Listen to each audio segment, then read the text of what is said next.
Greetings, Ben Murray here with another edition of SaaS Metric School. Welcome. Hope everyone's doing well. Let's talk customers.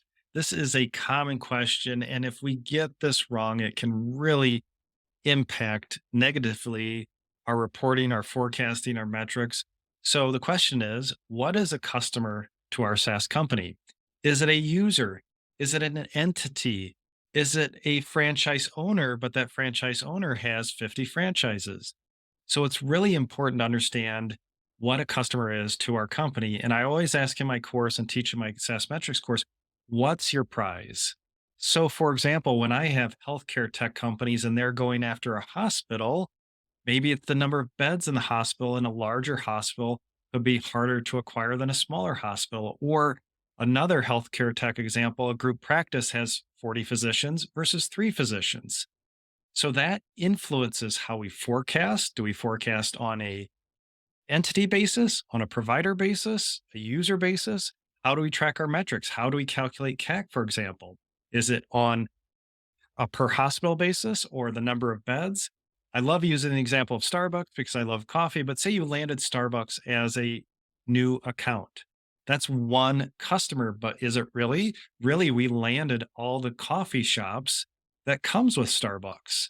So again, that's going to affect how I forecast, how I calculate retention, maybe how I calculate sales and marketing efficiency metrics. So, really important that we define what is a customer, what's our prize, because then as a CFO, I can set up my reporting correctly, my forecasting, my FP&A process, my metrics correctly. So, make sure you define what a customer is to your business. And also, one question that comes up commonly is the whole expansion thing. If we land a big customer and then we expand a different division, for example, or a different geography, is that a new customer? Is that a cross sell expansion? What is it? And usually that's got to be internally defined. I'd say it tends to be sometimes counted as a new customer if there's another go to market motion to land that new division, that new geo, but you've got to define that because that's going to affect your bookings reports. Again, it's going to affect your metrics. So, what's your prize?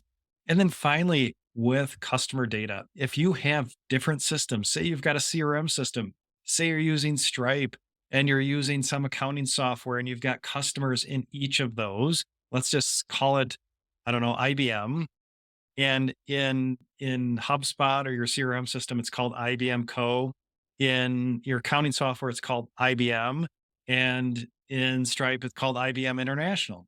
Now, if you ever have to pull all that data together, we're not going to be able to do VLOOKUPs off customer name because it's different. And that's dangerous to pulling that data together. And I see this a lot when we do have to pull that data together, or MRR schedules, that we have a unique identifier in each of those systems that pulls that data together. If we have to pull that data together, and there's many reasons why we need to do that, it's going to make your life so much easier versus that point in time when someone asks you to pull that data and it's just going to be a huge fire drill and a pain. So make sure you have a common unique identifier, unique key among all your different systems to pull all that customer data together.